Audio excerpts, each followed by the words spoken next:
Que manhã mais feliz. Alguém discorda? Os céus pintados de ouro e rosa, nesses pedaços de terras brasileiras que levam o nome de Paulo, o maior evangelizador de toda a história cristã. E me recordava quando vinha para cá de Levi, o publicano, que então tomara o nome de Mateus após assumir para a sua vida a condição de seguir ao Mestre para sempre. Era aquele dia em que ele aguardava o Mestre para a sua casa, para recebê-lo em primeira vez, abrindo as portas de seu lar para que ele ali pudesse habitar.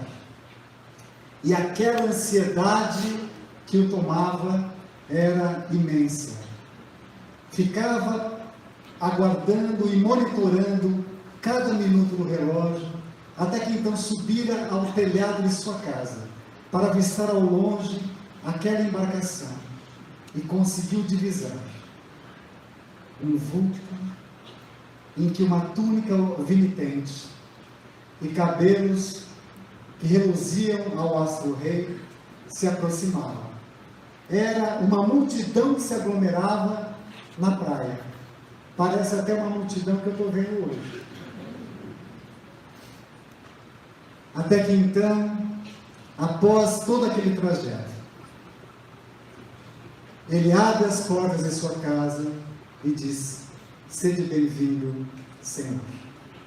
Encurvado, Jesus o levanta, olhando em seus olhos como sempre fez. E diz então: Mateus, feliz és tu, porque viste e compreendeste.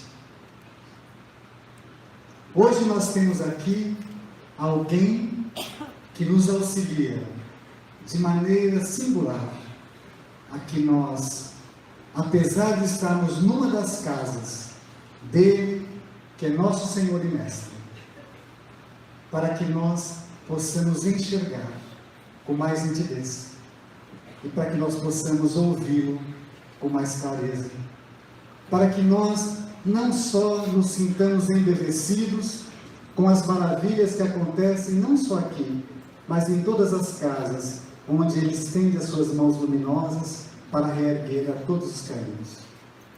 E hoje visita a nós ele que traz em sua palavra clara e segura a mensagem que é revivecida através do Evangelho, para que nós possamos, então, não só compreender e ver, mas sentir ao Mestre em todo o seu esplendor. Portanto, eu falo hoje, em nome da Casa Perseverança, querido aluno, seja para sempre bem-vindo aqui. Bom dia para todos, caros amigos e amigas. Nesses dias tumultuosos de sombra e dor, em que os encarnados mais se assemelham a peregrinos famintos e sedentos, chegar ao Perseverança é como encontrar um oásis. É o oásis do Dr. Bezerra de Menezes. Venho aqui com reverência, com respeito, pedindo à espiritualidade superior que não permita que as minhas palavras se desviem daquilo que o plano espiritual propõe para a nossa reflexão nesta manhã. Estamos aqui para falar de fé. Fé. Então, que o Dr. Bezerra e a sua equipe possam nos utilizar como instrumento para a reflexão da manhã. Obrigado, Perseverança, obrigado pelo carinho de todos. E agora nos conectamos com a lição que precisamos meditar sobre ela. a humanidade terrena elegeu um projeto de felicidade. Nesse projeto de felicidade, o elemento prioritário é o conforto material. Numerosas famílias educam seus filhos para que eles possam ter acesso a profissões, a empregos, a salários que lhes garantam conforto material. Nossas cidades são estruturadas para a prosperidade material. No entanto, o ser humano espiritual, a nossa essência espiritual foi esquecida e menosprezada. E por esta razão, nunca antes as taxas de suicídio foram tão gigantes. Nunca antes se consumiu tanto antidepressivo. Nunca antes o sofrimento interior foi tão gigantesco. O que nos recorda aqueles dias longínquos em que o senador Públio Lentulus caminhou pela Galileia à procura do profeta de Nazaré, cuja multidão não cessava de comentar dos seus feitos milagrosos e extraordinários. Uma turba de sofredores ia até ele, na esperança de receber do seu magnetismo divino as bênçãos espirituais de cura, de calma, de refazimento, de orientação. E o senador não era diferente. Embora detentor de um gigantesco patrimônio material, embora coroado do poder humano, e embora naquela região da Judéia ele representasse o poderoso Império Romano, lá estava ele, às voltas, com os dois tipos de males que um encarnado pode experimentar. Os males decorrentes do passado e os males decorrentes do presente. Homem poderoso e orgulhoso, ele conduzia a sua vida, sentindo-se melhor do que todos que o cercavam. Arrogante, enérgico, mais feria do que acalmava. A sua voz era antes um comando que um pedido. E as pessoas autoritárias sofrem de solidão. No presente, ele complicava todas as situações a que era conduzido. Porque tudo resolvia a ferro e fogo. E isso lhe custaria a própria visão. Um excesso de zelo, uma arrogância, o levaria a escravizar um jovem e a provocar a revolta em uma família. E num projeto sinistro de vingança, ele perderia a visão. Um mal causado no presente. Um mal que foi decorrente da má condução da sua vida presente. Mas naquele dia, quando o crepúsculo invadia o lago do Tiberíades, ele procurava o profeta Nazareno, que mal compreendia, por um mal que vinha do pretérito. A sua filha querida estava doente em casa. Nem a fortuna material, nem todo o poder do Império Romano, nem a sua arrogância fora capaz de afastar o sofrimento da filhinha. E aquele homem era obrigado a curvar-se ao poder das circunstâncias. Naquele momento, o senador romano era obrigado a reconhecer que na vida de cada um de nós há fatores que fogem do nosso controle. Por mais inteligente que você seja, por mais afortunado que você seja, por mais poderoso seja você, há circunstâncias que você não pode controlar.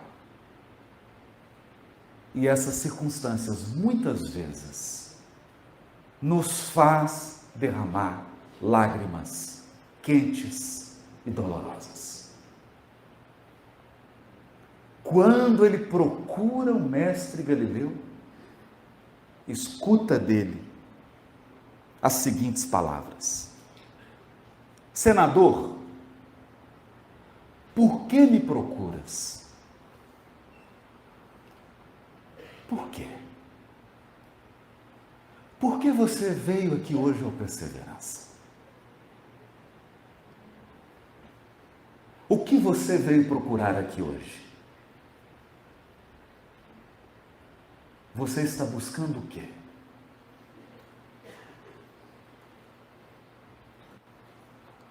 Espraiando o olhar profundo na paisagem, como se desejasse que a sua voz fosse ouvida por todos os homens do planeta, rematou com serena nobreza: fora melhor que me procurasses publicamente e na hora mais clara do dia,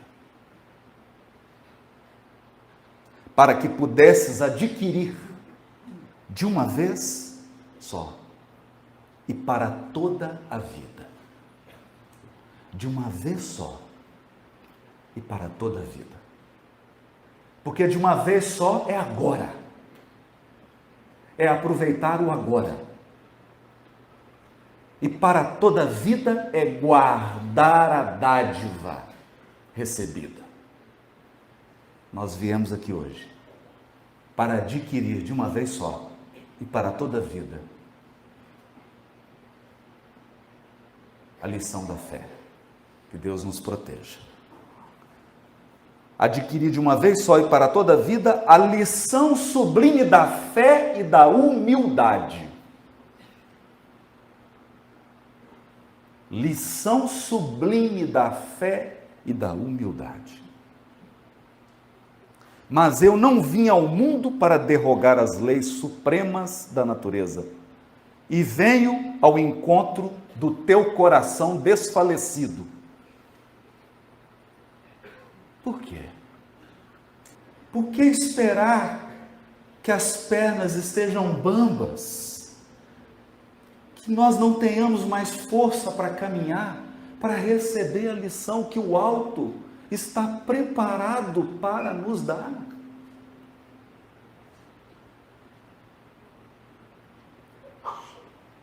Públio Lentulus nada pôde exprimir além de suas lágrimas copiosas, pensando amargamente na filhinha, mas o profeta, como se prescindisse das suas palavras articuladas, continuou: porque o Mestre Jesus sonda o coração de cada um de nós.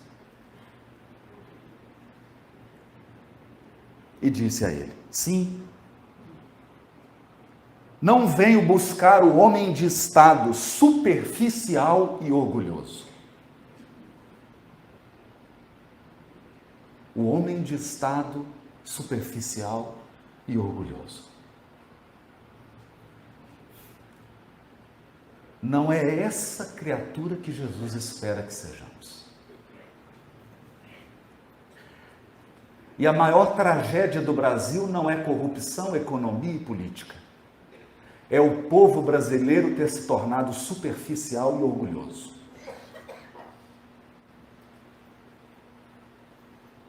Entregado-se à ostentação, ao culto a Mamon, o Deus da riqueza. E perdido a bússola do sentimento e do coração.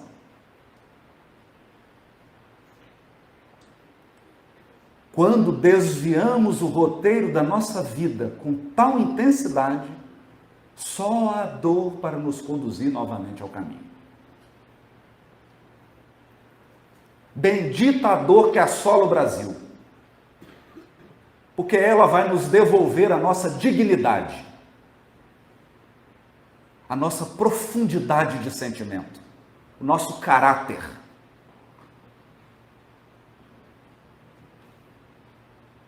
Porque enquanto uma luz espiritual se derrama sobre essa pátria, nós adoramos o bezerro de ouro. E era essa a advertência de Jesus a Públio Lentulus. Não venho buscar o homem de estado superficial e orgulhoso, que só os séculos de sofrimento podem encaminhar ao regaço de meu Pai, ao abraço de Deus. Só os séculos de sofrimento. Venho atender às súplicas de um coração desditoso e oprimido. Jesus se referia à esposa de Públio Lentulus, Lívia. Venho atender a um coração desditoso e oprimido. E ainda assim, meu amigo, não é o teu sentimento que salva a filhinha leprosa e desvalida pela ciência do mundo, porque tens ainda a razão egoísta e humana. É sim a fé. A fé. O amor de tua mulher, porque a fé é divina. A fé é divina. Basta um raio só de suas energias poderosas para que se pulverizem todos os monumentos das vaidades da terra.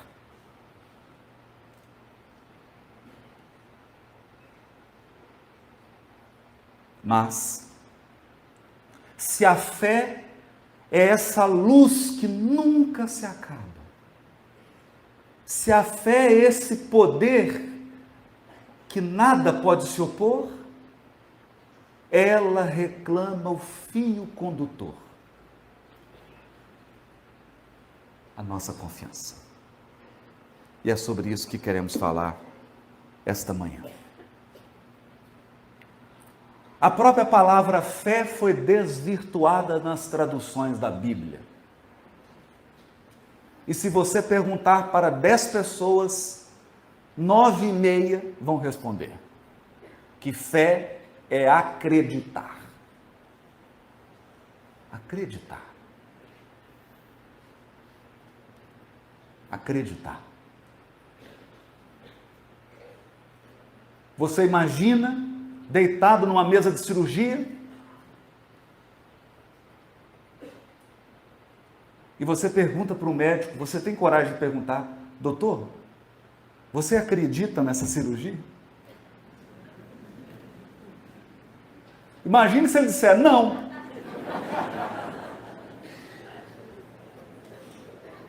Não acredito. Acreditar. Mas a palavra hebraica usada no Velho Testamento é emuná. E no Novo Testamento é pistes, que é a raiz da palavra confiança. Fé não é acreditar, é confiar.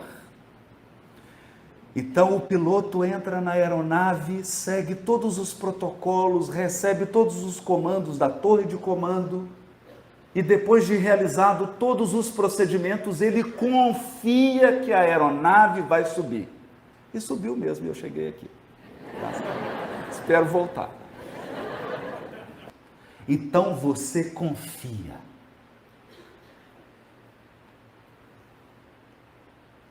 Essa é a fé do Evangelho. A fé exige alguns pré-requisitos. Primeiro, você só pode confiar em alguém depois de ter estabelecido uma relação com esse alguém.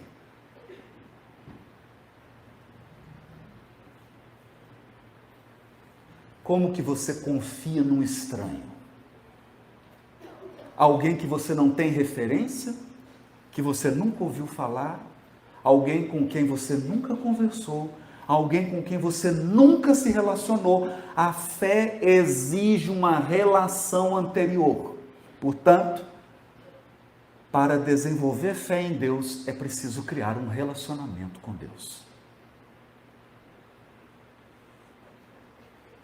Uma relação íntima com Deus.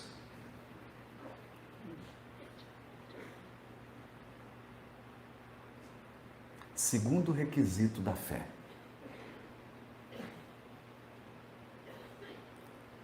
A fé exige constância de caráter. Por quê? Porque você pode destruir uma relação de 40 anos com um gesto de 5 segundos. Você pode perder a confiança de alguém com um gesto bobo e impensado, com uma ação tola e invigilante. A confiança exige uma permanente alimentação, um permanente reforço, constância. Acontece que Deus é imutável. Deus não muda. Deus não se altera. E nas sublimes palavras de Emmanuel, a providência divina não pode descer para errar conosco. Por isso ela nos supervisiona do alto, sem abrir mão dos seus valores morais e éticos. Deus tem caráter. E o caráter de Deus está gravado na natureza. A natureza guarda as marcas do seu autor. Deus se revela nas suas leis. Não há negociação moral com Deus. Ele é imutável. E exige de quem pretende se relacionar e estabelecer comunhão com Ele, essa mesma inalterabilidade do caráter, essa mesma constância moral. Você precisa cumprir sua palavra. E acredite, às vezes, na sua família, no seu trabalho, você é a única pessoa com a qual Deus pode contar.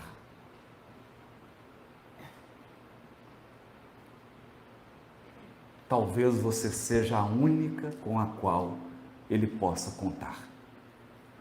Você conta com Ele, mas Ele também espera de nós.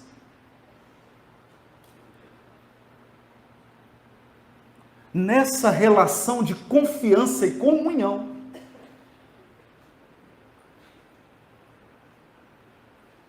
nós somos espíritos imortais em evolução. E nenhum educador ajuizado afasta a lição do aluno. Assim, a dor, a dificuldade, é o aguilhão que conduz a alma humana ao progresso espiritual.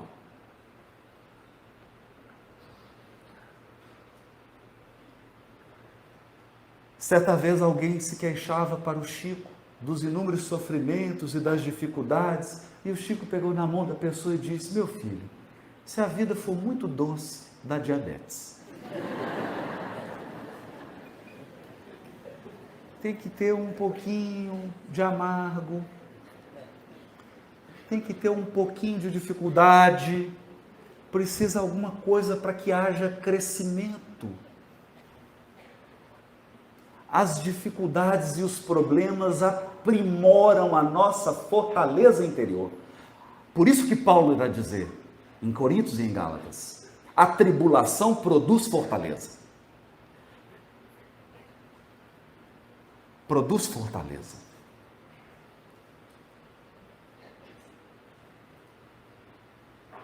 A fortaleza produz paciência. Paciência porque a vida tem seus processos. Ninguém planta agora o milho e colhe amanhã. E há plantações, como o café. Você planta hoje, só colhe daqui 5 anos. Há plantações no reino do Espírito que você planta hoje para colher daqui 2 vidas. E acredite, há problemas que nós enfrentamos hoje que vão demorar 200, 300 anos para serem solucionados. Por isso, o Espírito Meimei ditou a Chico Xavier o seguinte poema. Repara no título, confia sempre. O verbo usado é fé. Confia. Confia sempre. E ela diz assim, não percas a tua fé entre as sombras do mundo. Porque nós vivemos num mundo em que a maioria das pessoas não tem relação com Deus. Não estabelece nenhum tipo de relacionamento com Deus, por mais que elas sejam religiosas. Por mais que elas frequentem instituições religiosas, elas não possuem comunhão com Deus. Porque comunhão com Deus se adquire assim, diz Jesus, entra no teu aposento íntimo e ora em segredo. Hoje aqui, nós estamos para recolher a lição, não para estabelecer a comunhão. A comunhão você vai estabelecer no silêncio do teu aposento, você e Deus.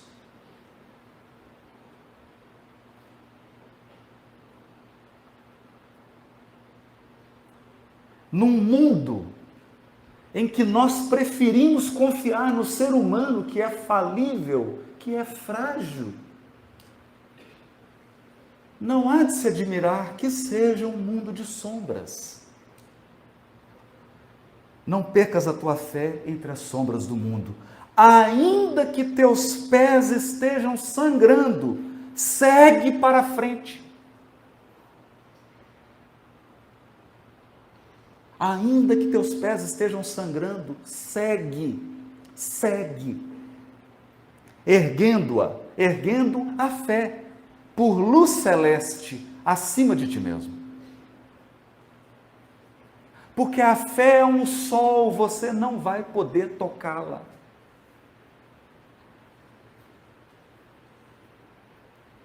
A fé não é palpável. Não é palpável. A fé paira acima de nós. Ela é um sol que guia e ilumina e aquece. Mas é sol.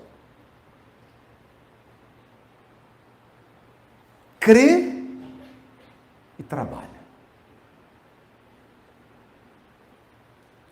Crê e trabalha. Esforça-te no bem e espera com paciência. Espera com paciência. Por quê? Porque Deus se manifesta através das circunstâncias e das pessoas que cruzam o nosso destino. Emmanuel. Deus responde através das circunstâncias. E acreditem, elas são inusitadas. Essa é a primeira lição que precisamos aprender. Deus é imaterial. Deus não tem boca. Deus não fala.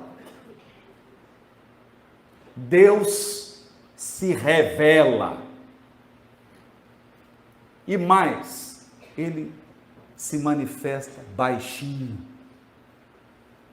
Onde tem muita gritaria, ninguém ouve Deus.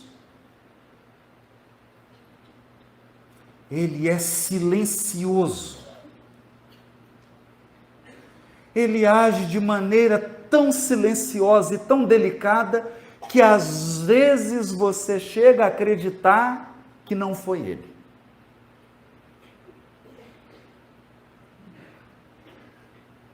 Então vou dizer uma coisa: quando tudo está se encaixando, desconfia.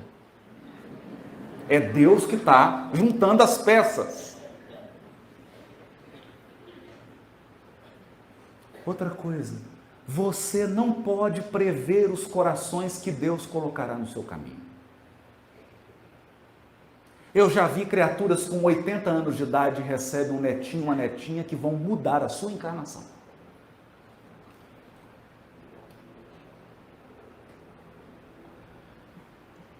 Você acha que é o netinho e é netinha, mas é Deus.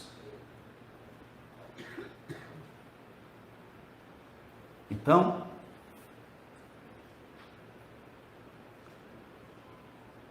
abre os olhos. Tudo passa e tudo se renova na terra. Na terra. Tudo passa e tudo se renova na terra, mas o que vem do céu permanecerá. Não espere estabilidade na terra. Não espere segurança no mundo material. Nem seu corpo físico é seguro.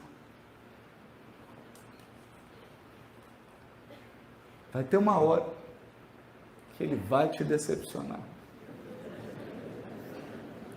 Tanto que você vai ter que sair dele.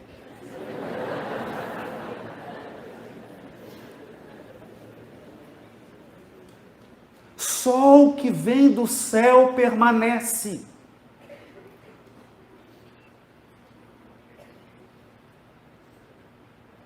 Só. Nós vivemos um mundo em que as pessoas estão aflitas, acreditando que o que é material vai trazer segurança. Que segurança? Que segurança você tem?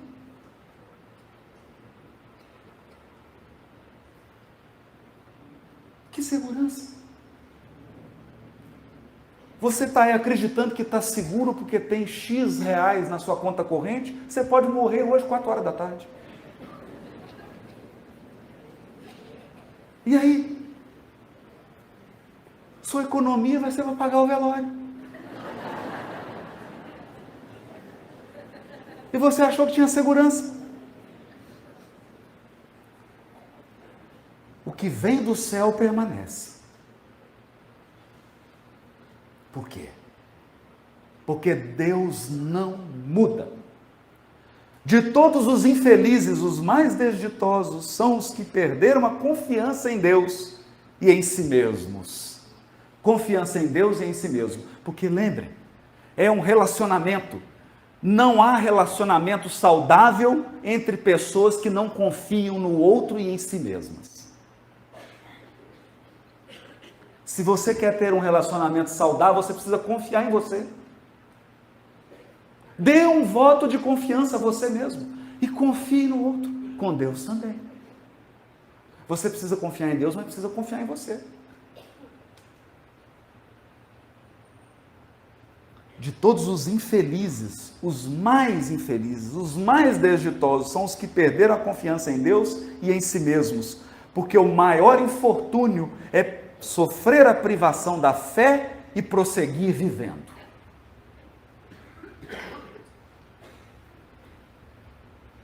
Perder a fé e prosseguir vivendo é a maior desdita de todas. Por quê?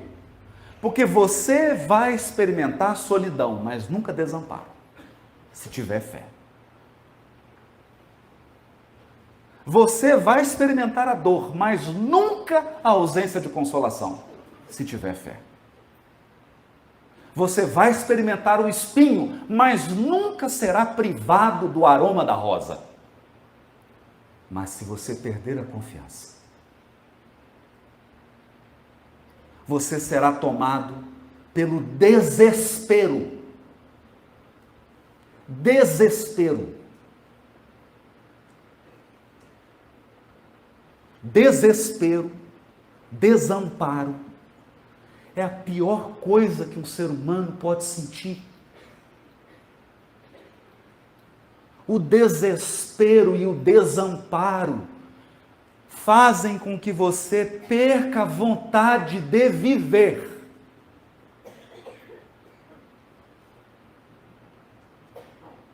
Mas a maioria de nós se comporta, diz Emmanuel, como crianças que só entendem a lição quando ela é dada com seus brinquedos. Nós acreditamos que ter fé é receber um salvo-conduto da dor, um alvará para que nada lhe aconteça, nenhum aborrecimento. Então eu presenciei uma vez uma cena curiosa. De um lado, um grupo de jovens religiosos, na beira de um lago, orando a Deus para que o céu deixasse de ficar nublado e saísse o sol para eles nadarem no lago. Do outro lado, um agricultor orando para chover por causa da plantação. Você acha que Deus vai atender quem?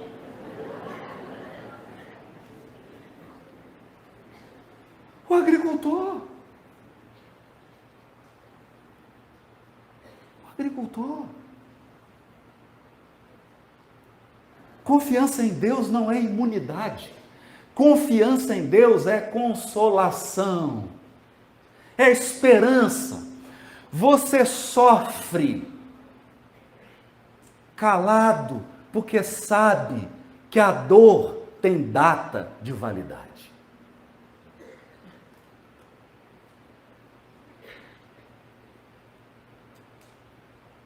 Tem data de validade. Eu passava por um dos momentos mais tormentosos da minha atual existência.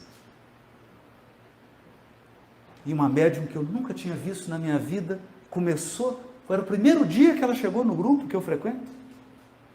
Primeiro dia. Eu não a conhecia, ela não sabia nada da minha intimidade. Acabou a reunião, ela procurou e disse assim: os espíritos pediram para te dar um recado, mas eu estou constrangida.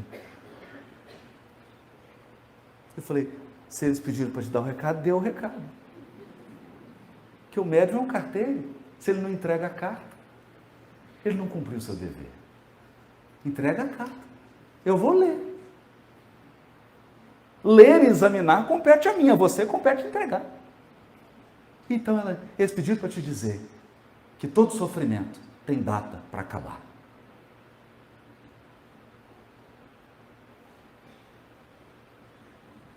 Então, você se sente consolado e amparado.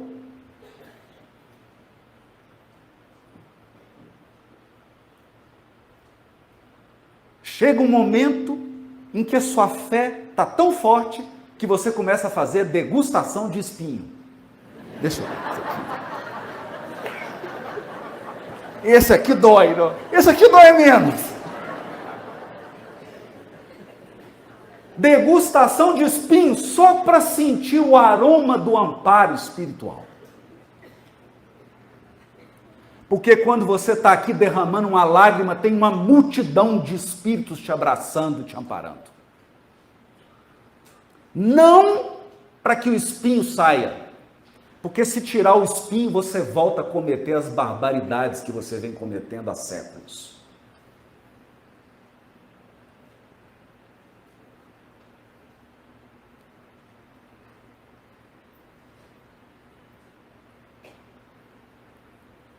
Então eles estão te abraçando e pedindo assim, que ele, que ela tenha força para suportar, sem desanimar. Eleva, pois, o teu olhar e caminha. Eleva.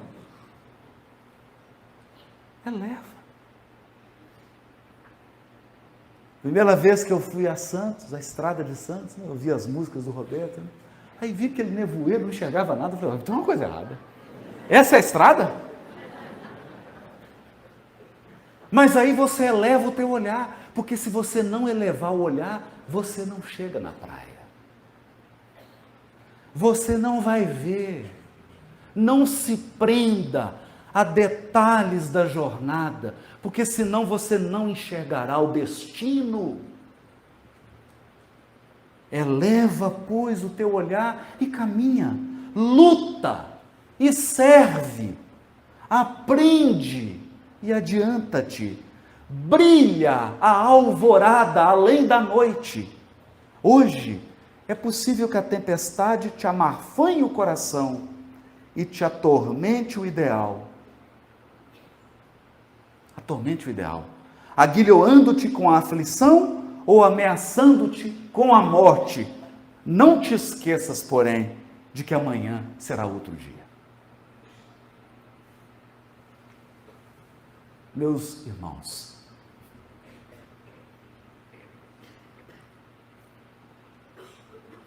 eu vou dizer uma coisa aqui.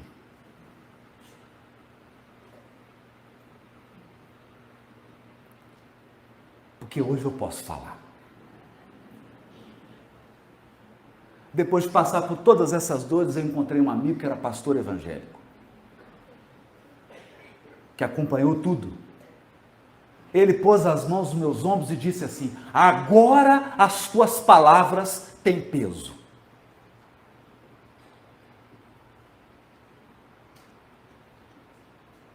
Porque para falar de Jesus tem que ter sofrido.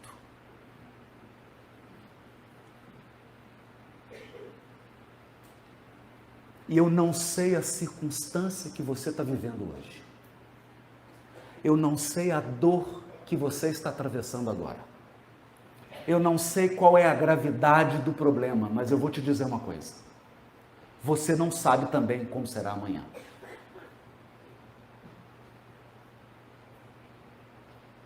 Porque amanhã é de Deus. O hoje é teu. O teu hoje é teu. E eu não falo aqui para encarnados, eu falo aqui para espíritos imortais. O teu presente é fruto do teu passado. O hoje é obra tua. O amanhã será obra de Deus. Aguarda. Deus é o último a falar.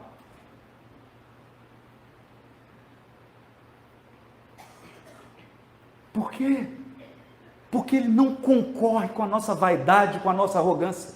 Ele é o último a falar e Ele é o que fala mais baixo. Isso me remete a uma página extraordinária do Espírito Emmanuel, que está no livro Coragem. Coragem. Porque você tem que ter coragem para aguardar Deus falar.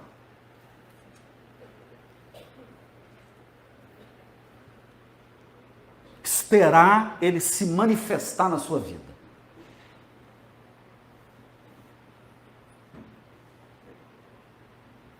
Então Emmanuel escreveu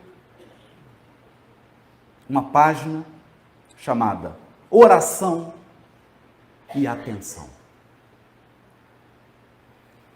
Oração e atenção.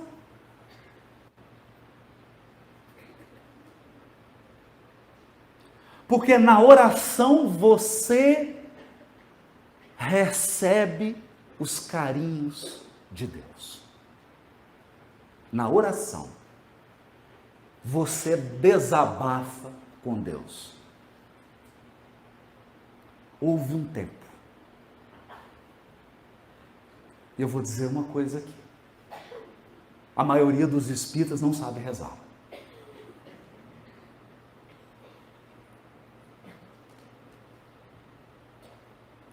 Eu vivo num ambiente profissional de extrema formalidade. Tanta formalidade que uma vez entrou uma senhora humilde, e aí eu acho que eles deixaram ela nervosa. Imagina uma pessoa simples, mal sabia ela de onde eu venho, e ela, acho que falava para ela, meritíssima, excelência, ela se confundiu. Quando ela chegou na minha frente, ela falou, majestade.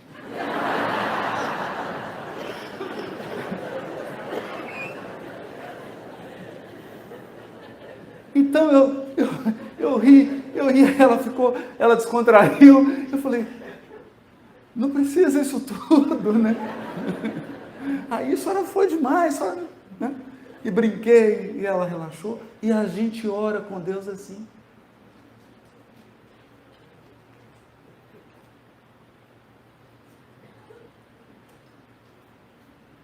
Ora com Deus assim. Então,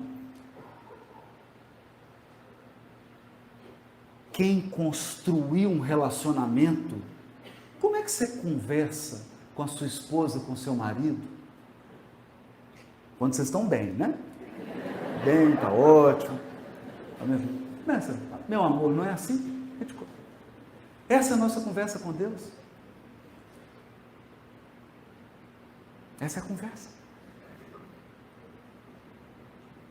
A conversa tem que ser... Outro dia eu fiquei 3 dias sem conversar com ele. Nós tivemos uma DR. Eu que briguei. Então eu cheguei para ele e falei, eu não estou te entendendo. Eu não estou te entendendo. O senhor quer o quê? Eu nem senhor, eu chamo ele mais. Pai, você quer o quê? Pai, você quer o quê de mim?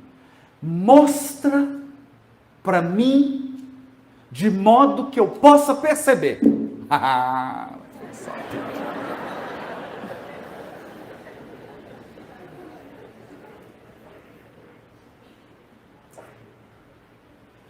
Uma série de circunstâncias aconteceram e você sente. Oração e atenção. Oraste? Pediste? Você orou? Você pediu? Pediu aqui? Desfaze-te, porém, de qualquer inquietação e asserena-te para recolher as respostas da divina providência. Se você está aqui hoje, você já fez seu pedido. Então agora, asserena. Desnecessário aguardar demonstrações espetaculosas para que te certifiques quanto às indicações do alto. Então para com isso. Não vai aparecer nenhuma luz, o Tietê não vai abrir no meio, não vai acontecer nada de espetacular. Mas, qual ocorre ao sol que não precisa descer ao campo para atender ao talo de erva que lhe roga calor? De vez que lhe basta para isso a mobilização dos próprios raios, Deus conta com milhões de mensageiros que lhe executam os excelsos desígnios.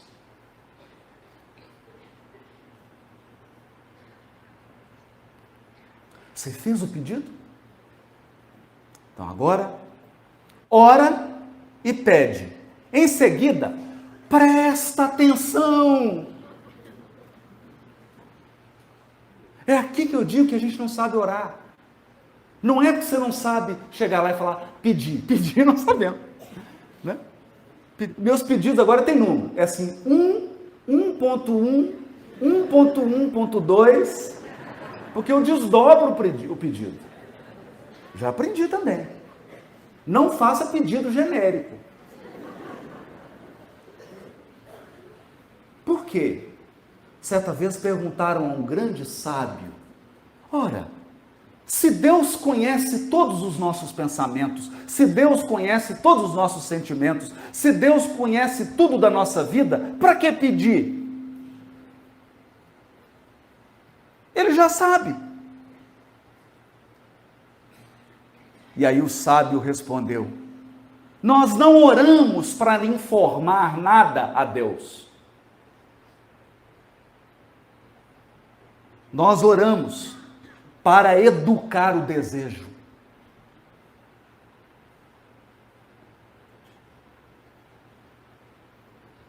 Nós oramos para educar o desejo.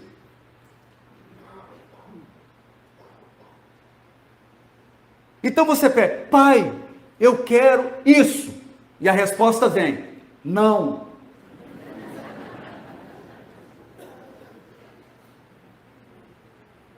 Foi por isso que eu fiquei 3 dias sem conversar com ele.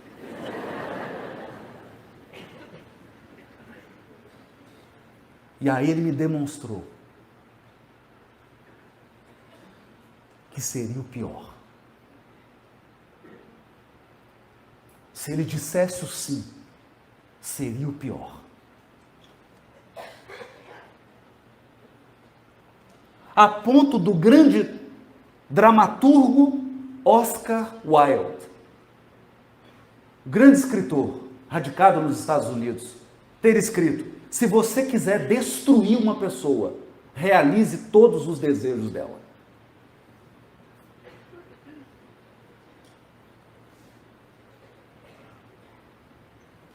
Realize todos os desejos dela.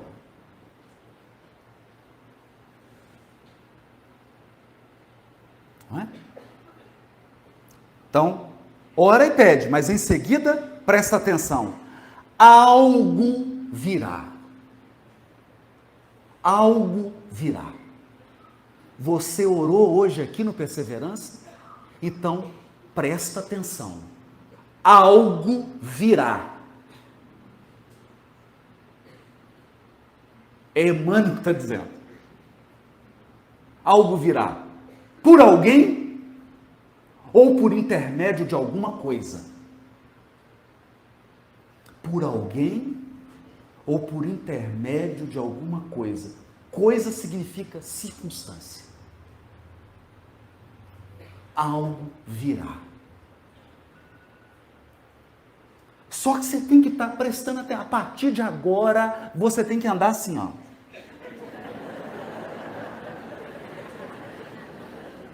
Presta atenção. Presta atenção. Porque às vezes você está pedindo, acreditando que vai vir uma coisa maravilhosa, todas as portas começam a se fechar, porque você está sendo salvo da maior roubada da sua vida.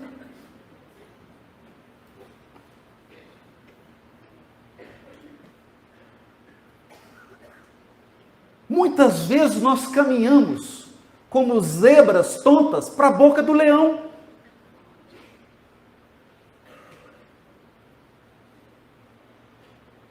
Algo virá por alguém ou por alguma coisa, doando-te, na essência, as informações ou os avisos que você solicitou.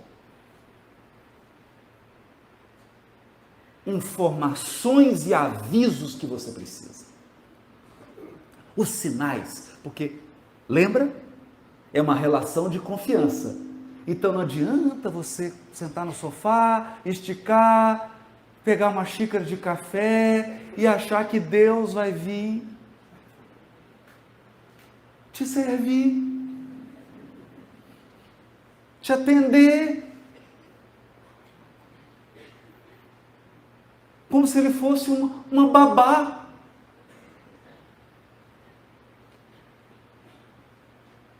Nós não estamos falando disso. Nós não estamos falando de prestação de serviço. Nós estamos falando de jornada. Então virá a informação, o aviso que você solicita. Em muitas circunstâncias, a advertência ou o conselho, a frase orientadora ou a palavra de bênção te alcançarão a alma, no verbo de um amigo.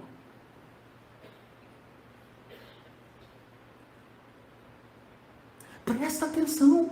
Quando você ficar atento, você vai perceber isso. Há 6 meses atrás eu pedi algo para ele. Papai,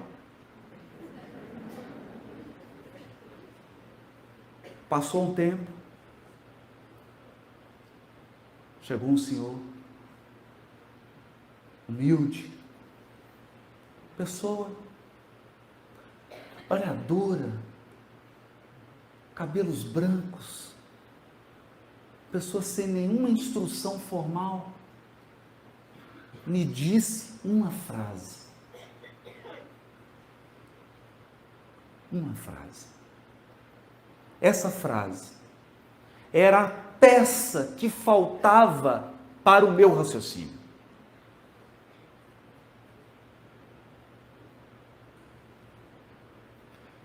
Sabe por quê? Porque às vezes a solução para o problema que você vive hoje chama-se experiência.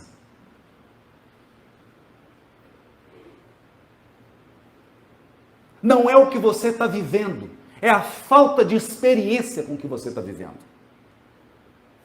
E aí chega alguém e diz uma frase, e ele te dá o tesouro para você tomar a decisão e a ação correta.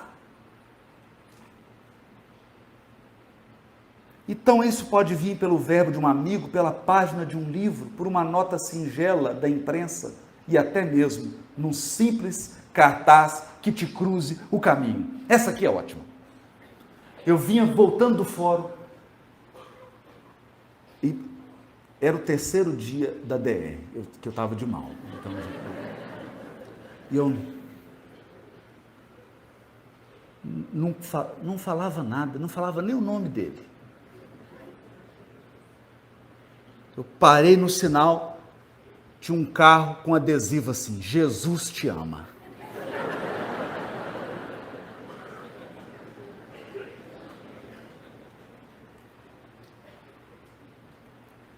Eu olhava para o lado e aquele Jesus te ama. Abri o sinal, era o engarrafamento. Eu fiquei 25 minutos olhando para aquele Jesus te ama.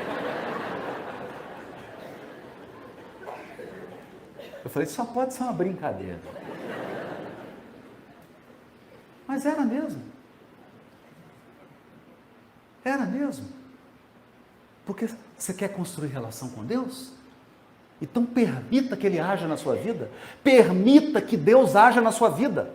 Permita! Por que que você acredita que é autossuficiente? Por que que você acredita nisso? Por quê? Por que que você acredita nisso? Eu me recordo aqui quando fui fazer uma cirurgia, e eu tenho muita coragem para esses procedimentos médicos. Chegou o enfermeiro, aí você fica nu, coloca uma camisolinha aberta atrás, é muito constrangedor. Um hospital frio, por que todo hospital é frio, meu Deus, doutor? E eu entrei para aquela sala para guardar a anestesia. Sozinho lá, não podia, sozinho. E comecei a sentir frio.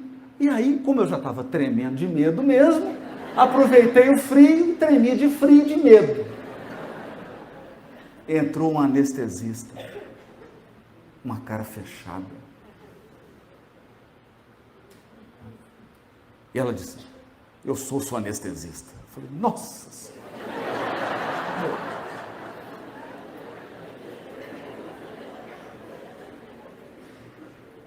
E ela olhou e falou assim, você está com medo da anestesia? Eu falei, não, só eu estou com frio. E me pôs na maca Saiu carregando para a sala cirúrgica, não falou uma palavra comigo.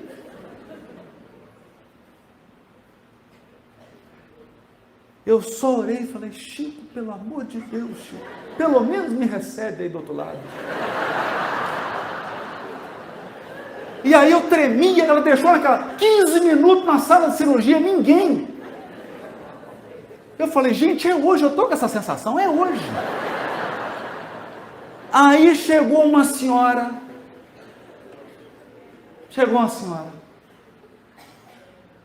ela pegou no meu pé e disse: meu filho, você está gelado. Eu falei: e com medo.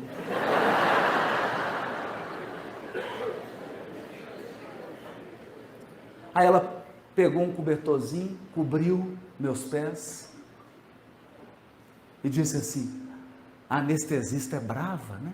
Eu falei: você não faz ideia.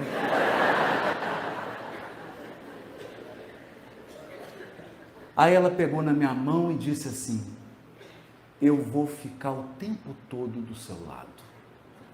Fica tranquilo. Aí eu fiquei em paz. Fiquei em paz. Fiquei em paz. Aí chegou o anestesista. Ele está muito nervoso, né? Vou dar um sedativo para ele. Aí eu só falei: mas doutor. Quando eu acordei, estava lá a enfermeira. Estava lá. Eu não falei para você que eu ia estar aqui? Deu tudo certo. Seus pés estão mexendo? Eu falei: ainda não. É preocupante? Ela: não, é normal, é isso mesmo. É normal. É uma cirurgia de menisco. Normal.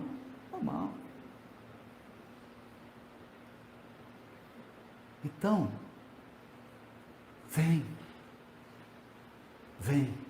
porque a vida é feita dessas sutilezas.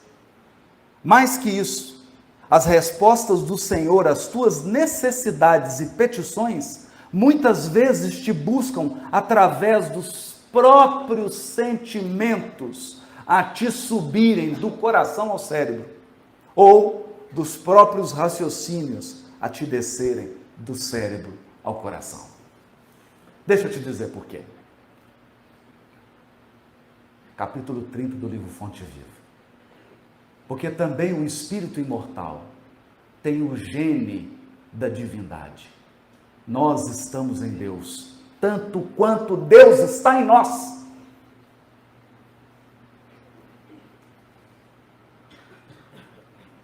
Por isso que se você orou hoje no Perseverança, eu não estou preocupado com a resposta, eu estou preocupado se você vai prestar atenção. Você vai prestar atenção?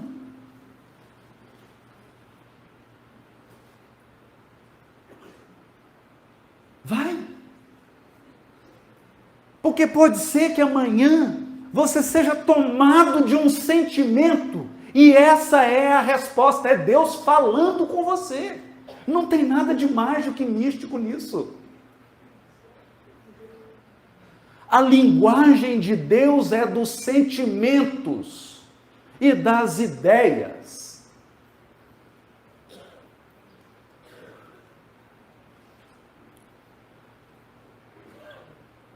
E às vezes a fala de Deus é uma ideia. Você acorda e simplesmente vem aquela ideia: vá. Vá. Ou então, fica.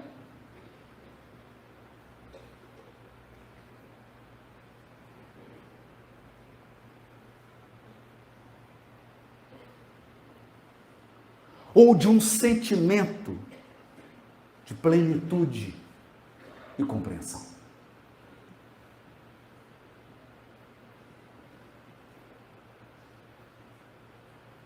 A resposta é até mais natural que ela venha em você.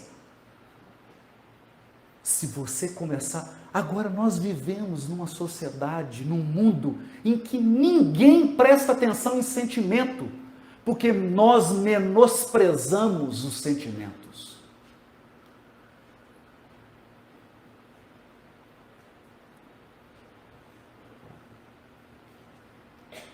É feio sentir.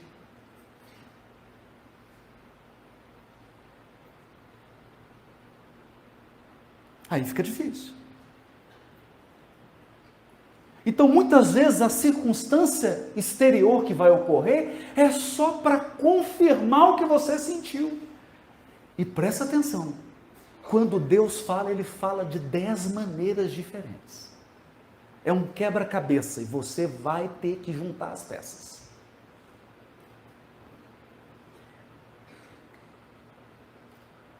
Vai ter que juntar as peças. Deus responde sempre, seja pelas vozes da estrada, pela pregação ou pelo teu esclarecimento, pelo esclarecimento da tua casa de fé, no diálogo com a pessoa providencial, nas palavras escritas, nas mensagens inarticuladas, a te convidarem o Espírito para a observância do bem eterno. Observância do bem eterno. Nunca abra mão do bem, ainda que vá te beneficiar. Entre o bem eterno e uma situação que te beneficia, prejudique-se, mas fique com o bem eterno.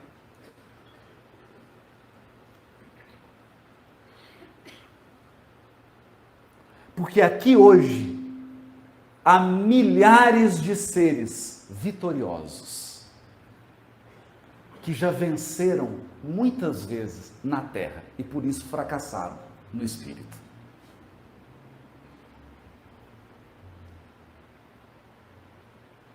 Vencer no mundo é diferente de vencer o mundo. O próprio Jesus, o mensageiro divino por excelência, guiou-nos à procura do amor supremo quando nos ensinou a suplicar: Pai nosso que estás nos céus. Pai, porque você não está falando com uma majestade, nem com a excelência, nem com o Senhor. Você está falando com seu Pai.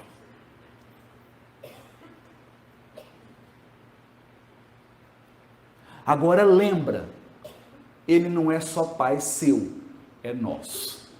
Então não adianta pedir para Ele para me ferir, porque eu também sou filho.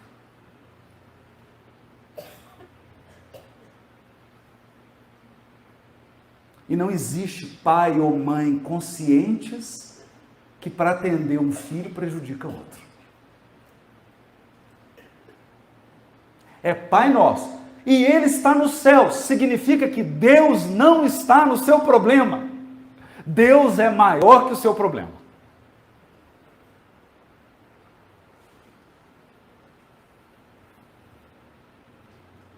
Deus é maior que o seu problema. Ele está acima do seu problema.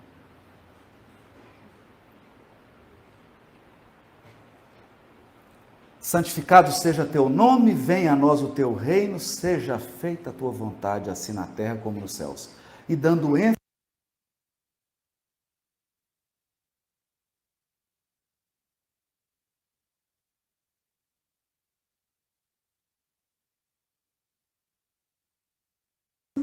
às vezes você vai entrar na prece.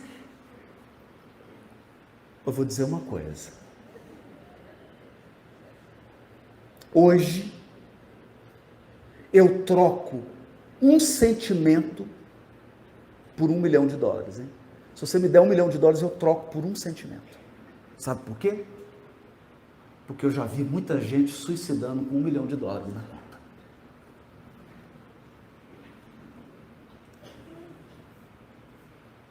Eu já vi muita gente em restaurante que o prato custa R$900 e não conseguindo comer porque estava chorando.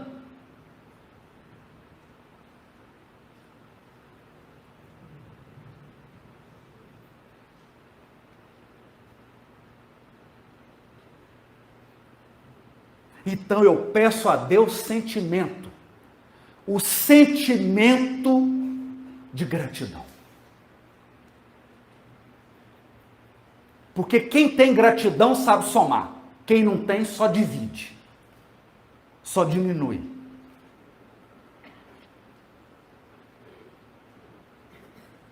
Só diminui.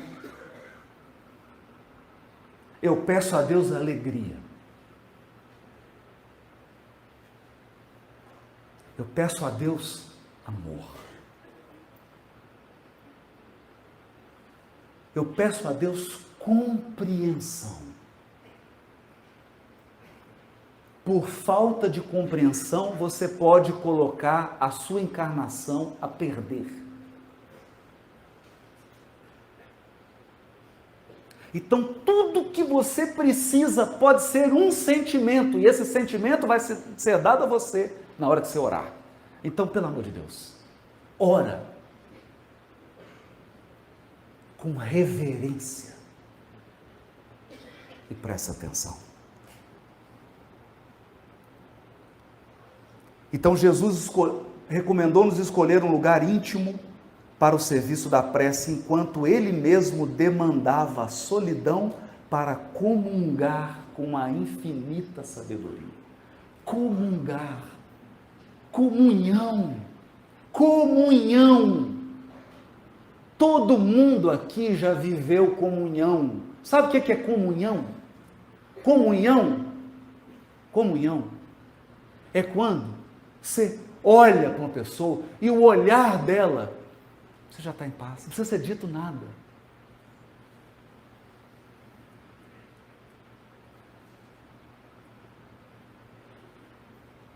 Comunhão é assim, você pega seu filho, sua filha, dá um abraço, você dá só um abraço assim. Você não fala nada, a criança não fala nada, mas ela e você sabem que existe comunhão. Comunhão. Mas o mundo de transição é um mundo de desatentos.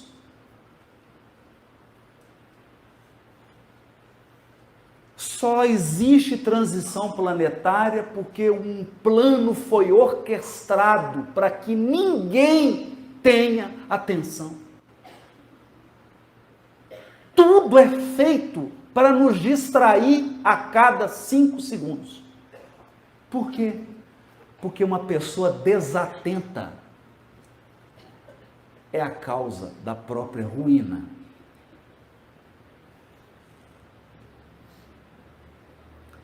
E desatenção impede a comunhão. Porque comunhão é estar atento. Comunhão é olhar. Comunhão é cuidar. Comunhão é estar disponível. E Jesus comungava com Deus.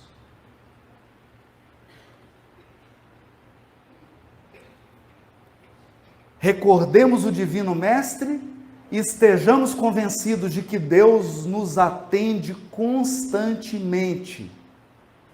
Deus nos atende constantemente. Imprescindível, entretanto, fazer silêncio no mundo de nós mesmos, esquecendo exigências e desejos. Não só para ouvirmos as respostas de Deus, mas também para aceitá-las.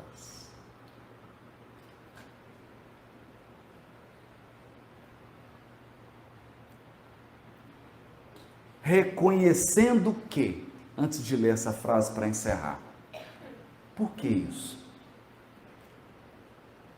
Talvez o seu maior problema hoje, nessa manhã de domingo, seja o seu desejo.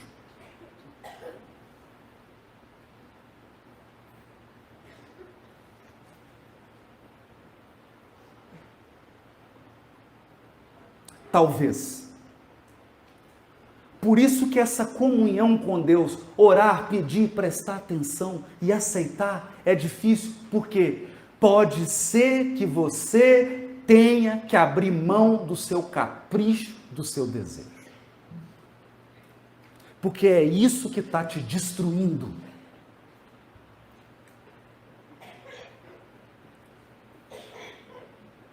Pode ser que esse desejo tenha que ser educado.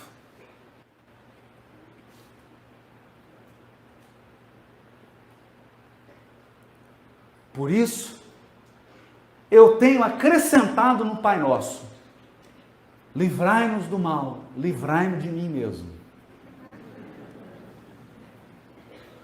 Deus, me livra de mim mesmo. Sabe por quê? Por que você acha que você adquiriu o débito espiritual que você tem hoje?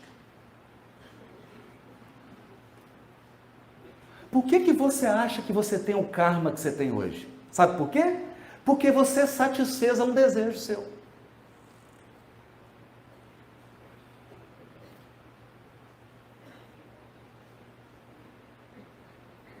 E aí você ficou alegre por 2 dias e triste por 200 anos.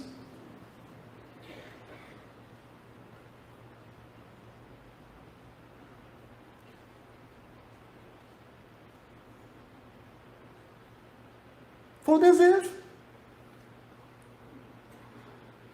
Aí agora vem você, entra no aposento íntimo, faz a prece. Aí seu benfeitor espiritual está olhando até tremendo. Será que ele vai pedir a mesma coisa? Aí você fala assim: Pai, me dá isso. Aí o protetor fala: desisto, muda de benfeitor, eu não quero ser mais.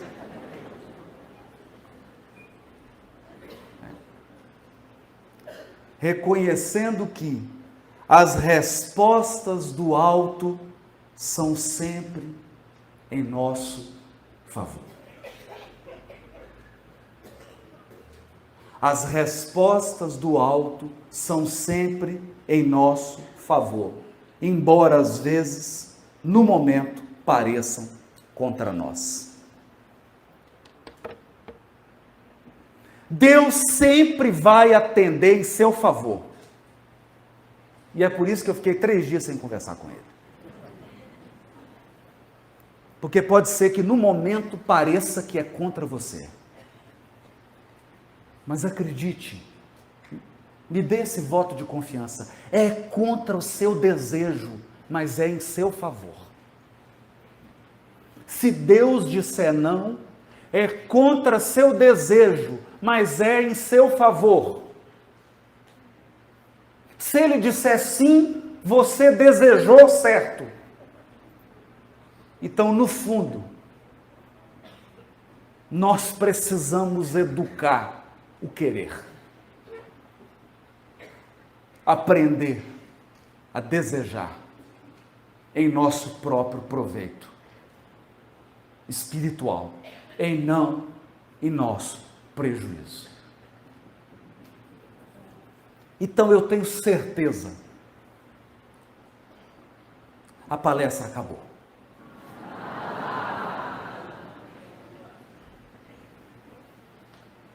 Mas a resposta de Deus começa agora.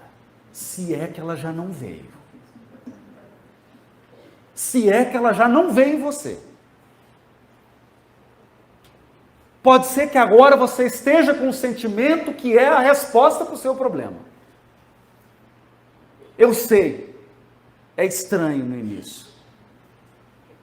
Não tem problema discutir, ter DR com Deus, ficar de mal dele, não tem problema. Mas não deixa de prestar atenção. Porque relação é uma coisa que a gente constrói.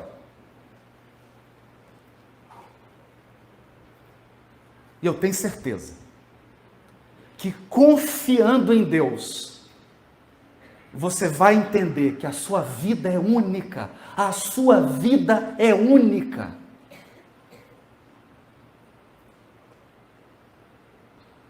É única. há um propósito e há uma equipe.